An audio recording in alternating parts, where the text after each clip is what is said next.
Domingo, 30 de enero del 2022. Meditación del Evangelio. Lucas, capítulo 4, versículos del 21 al 30. Ningún profeta es bien recibido en su tierra. Comentario breve. En el sermón que Jesús pronunció, en la sinagoga de Nazaret, subraya la naturaleza divina de su misión, como enviado de Dios. Pero el pueblo no lo acepta, porque era nativo del lugar. Y Jesús termina su sermón, mostrando que, muy a menudo, aquellos que deberían ser los primeros beneficiarios de la salvación, son los últimos y viceversa. Evangelio de nuestro Señor Jesucristo según San Lucas. Gloria a ti, Señor. Después que Jesús predicó en la sinagoga de Nazaret, todos daban testimonio a favor de él y estaban llenos de admiración por las palabras de gracia que salían de su boca. Y decían, ¿no es este el hijo de José? Pero él les respondió, sin duda ustedes me citarán el refrán, médico, sánate a ti mismo. Realiza también aquí, en tu patria, todo lo que hemos oído que sucedió en Cafarnaúm. Después agregó, les aseguro que ningún profeta es bien recibido en su tierra. Yo les aseguro que había muchas viudas en Israel en el tiempo de Elías, cuando durante 3 años y 6 meses no hubo lluvia del cielo y el hambre azotó todo el país. Sin embargo, a ninguna de ellas fue enviado Elías, sino a una viuda de Serepte, en el país de Sidón. También había muchos leprosos en Israel, en el tiempo del profeta Eliseo, pero ninguno de ellos fue sanado, sino Naamán, el sirio.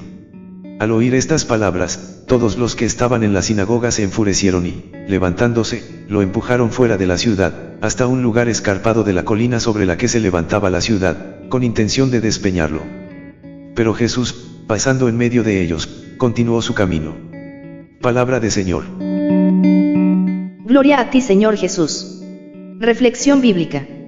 Hostiles ante el anuncio de carácter universal de la misión de Jesús. Jesús se había puesto a enseñar a la gente en la sinagoga, de tal manera que todos estaban maravillados. Sin embargo, de entre sus mismos coterráneos, celosas palabras de admiración escandalosa brotan de ellos. Algunos decían, ¿de dónde le vienen esta sabiduría y ese poder de hacer milagros? Lamentablemente, esta escena sigue siendo habitual. No concebimos posible que alguien que convive con nosotros pueda ser mejor o que tenga cualidades extraordinarias. Sabemos de la eficacia de la palabra de Dios, en especial cuando llega al corazón sencillo y dócil. Por lo demás, esa es la condición o la obligación respecto a esa palabra. Qué distinta es la palabra cuando la oímos y le abrimos el corazón. Qué admirable nos resulta la palabra si no solo la recibimos, aparte de eso, la meditamos y la profundizamos. Así es, como la gente sencilla, estaba llena de admiración por las palabras de gracia que salían de la boca de Jesús. Sin embargo, en este relato, los paisanos de Jesús se vuelven hostiles ante el anuncio de carácter universal de la misión del Señor Jesús, la cual no está al servicio de intereses particulares o de grupos, sino al designio de Dios de salvación universal. ¿No es este el hijo del carpintero? En este evangelio, las palabras de Jesús advierten la incomprensión y la no aceptación de sus palabras y sus enseñanzas. Ya había corrido mucho su fama de persona que hace milagros y actos extraordinarios, hasta se debió de hablar pensando en su mesianismo. Esto es lo que hace extrañarse a la gente de Nazaret, que le escuchaba en la sinagoga. Las gentes veían en Jesús sabiduría y prodigios.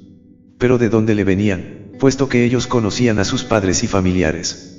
¿Acaso flotase ya en ellos no solo la extrañeza aldeana de no concebir a uno de los suyos superior a ellos, sino que latiesen rumores de su mesianismo? Como el Mesías debería ser de origen desconocido, no podía conciliarse con el conocimiento que ellos tenían de sus padres. ¿No es este el hijo del carpintero?, se habían preguntado sus paisanos, como queriendo decir que los son hijos de un artesano, no pueden mostrar sabiduría. Es conocido cómo sufre aquel que siente celos y envidia porque uno de condición más humilde es más alabado, seguramente porque piensa que la gloria que se le tributa se la están robando a él. Entonces su mal corazón intenta calmar este dolor despreciando el origen de quien sobresale más que él. Siempre habrá grandes cualidades que admirar en las personas que nos rodean, y no tiene sentido escandalizarse y entristecerse porque son mejores, ya que no podemos ser nosotros los mejores en todos los aspectos. Admirar cualidades de los demás es un hermoso sentimiento, y para los envidiosos una amargura. Si nosotros vemos en esta expresión, incomprensión, es porque conocemos a Jesús. Entonces, hagamos un esfuerzo por captar lo bueno y positivo que hay en quienes nos rodean, y así, buscar que en nosotros haya capacidad de admiración por la gente a la que conocemos.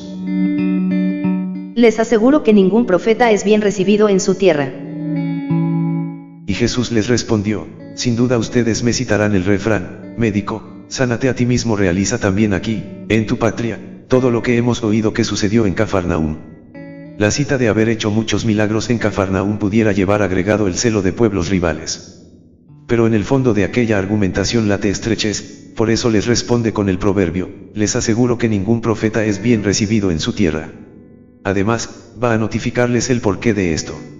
El profeta obra en nombre de Dios los prodigios, sin que esté, por lo mismo, sujeto a las exigencias de los hombres. Tal fue el doble caso bíblico que les cita de Elías y de Eliseo. Ambos profetas fueron a realizar milagros fuera del mismo Israel, uno para remediar un hambre devastadora va a casa de una viuda en Serepte, en la región de Sidón, y el otro, para curar de lepra a Naamán, de Siria, a pesar de que la lepra era ordinaria en Israel. Al oír estas palabras, todos los que estaban en la sinagoga se enfurecieron. Dice el Evangelio, al oír estas palabras, todos los que estaban en la sinagoga se enfurecieron. Ante esto, la reacción de los oyentes fue de un hostil tumulto. Veían a Israel pospuesto a gentes no judías, por profetas. Y este rechazo del pueblo escogido, que posiblemente interpretaron como una censura a ellos, les hizo abalanzarse sobre él y sacarle del pueblo. Podemos observar en este relato del Evangelio, que la actuación de Jesús desagradó sumamente a los oyentes que no querían oír hablar de la buena noticia de su liberación dirigida a los pobres, a los cautivos, a los ciegos y a los oprimidos, de una amnistía general de Dios, del perdón otorgado a la humanidad entera, cancelando para siempre el léxico de la venganza de las relaciones humanas. Por eso al oír esto, todos los que estaban en la sinagoga se enfurecieron, aún más, se levantaron, y lo echaron fuera de la ciudad y lo llevaron hasta un barranco de la montaña sobre la cual estaba construida la ciudad, con ánimo de despeñarlo. Pero Jesús, pasando en medio de ellos, continuó su camino. Así fue, como Jesús, dejó a los suyos y se fue a predicar a otro lugar. Y Jesús, para ellos fue un motivo de escándalo, especialmente cuando les hizo ver que un profeta es despreciado solamente en su pueblo y en su familia no hizo allí muchos milagros, a causa de la falta de fe de esa gente. Así fue, como Jesús, dejó a los suyos y se fue a predicar a otro lugar. Esto para nosotros hoy debiera entristecernos mucho, que Él no abandone por nuestra falta de fe, es así, como pongamos todo lo necesario de nuestra parte para que el Señor nunca nos deje. Para que esto no ocurra, nuestra fe debe ser honesta, sincera y con mucho amor al Señor. Jesús, resucitado, continúa hoy caminando en medio de la humanidad, especialmente entre los pobres con la buena noticia, anunciando la liberación a los cautivos y en la curación de los ciegos, como luz del mundo, dando libertad a los oprimidos y proclamando el año de gracia del Señor. Jesús nos hace ver cómo nuestra ceguera espiritual no nos deja ver sus obras. Cuando estamos falto de fe, Jesús nos hace ver cómo nuestra ceguera espiritual no nos deja ver sus obras salvadora. Él nos está mostrando su voluntad y no somos capaces de verla. ¿Será porque está contrariando nuestros gustos, o nos está delatando nuestra soberbia? Muchas veces el hombre busca a Jesucristo para servirse de Él, especialmente de su nombre, y cuando no le es útil, lo rechaza. Jesús rompe todos los esquemas de esta vida temporal. Jesús pasó por medio de ellos, porque prefirió la antipatía antes que ceder en su mensaje de salvación, y reprende a todo el que anda falto de fe. Así, con la actitud de Jesús, aprendemos y nos animamos hoy, porque encontraremos oposición en nuestro apostolado, pero no debemos desistir ni desanimarnos, al contrario, con amor y gran caridad, mantengamos la adhesión incondicional a Cristo, sin dejar de mantener la verdad del mensaje de Jesús, manteniendo íntegro su mensaje, dejando de lado los halagos y complacencia a los que nos escuchan, pero siendo firme con sus enseñanzas. Pero no podemos amar al Señor, si sentimos desprecio por algún hermano, especialmente, si en él miramos su condición social, económica o racial. Hagamos un esfuerzo para no juzgar a los demás por las apariencias, y sepamos ver en otros su coherencia de vida, la rectitud de su espíritu, su calidad humana, capacidad de justicia, su sabiduría y que sea para nosotros un ejemplo su camino de santidad.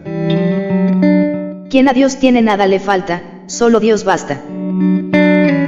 Nos relata el Evangelio de este domingo, que después de oír a Jesús, todos los que estaban en la sinagoga se enfurecieron con él, y lo empujaron fuera de la ciudad. Tal era la furia que le llevaron hasta un lugar escarpado de una colina con intención de despeñarlo. Sin embargo, Jesús, pasando en medio de ellos, continuó su camino. Esta es la suerte que reserva el mundo a los que, como Cristo, tienen la misión de anunciar la verdad. Esta es la suerte de muchos que se deciden a compartir la buena noticia.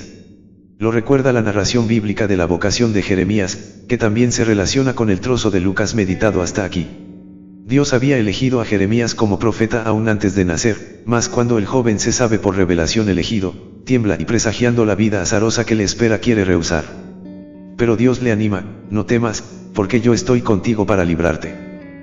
Hombre elegido por Dios para ser portador de su palabra, puede contar con la gracia divina que le ha prevenido y que le acompañará en toda circunstancia. Por eso el Señor nos repite siempre: no temas. Y Teresa de Jesús nos dice: nada te turbe, nada te espante, quien a Dios tiene nada le falta, solo Dios basta. No obstante, las contradicciones, los peligros y riesgos no le faltarán, como no han faltado a los profetas y a Jesús mismo, pero a él le repite Dios, como a Jeremías: ellos combatirán contra ti, pero no te derrotarán, porque yo estoy contigo para librarte.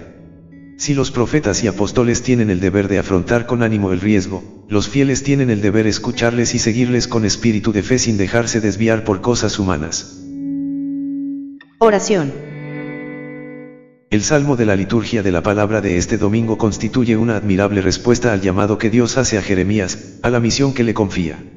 Es la oración del justo perseguido, pero nunca desesperado, que se vuelve hacia Dios para decirle: yo me refugio en ti, Señor, que nunca tenga que avergonzarme.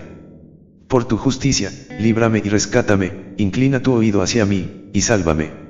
Sé para mí una roca protectora, tú que decidiste venir siempre en mi ayuda, porque tú eres mi roca y mi fortaleza. Líbrame, Dios mío, de las manos del impío. Señor, con todo el corazón te rogamos, nos concedas luchar con todas las fuerzas del alma y del cuerpo hasta el fin por la verdad. Si llega el momento de la prueba de nuestra fe, haz que nos encuentren preparados para nunca renunciar a ella. Haz que preparados para todas las pruebas, manifestemos el amor que tenemos a ti. El Señor les bendiga. Amén.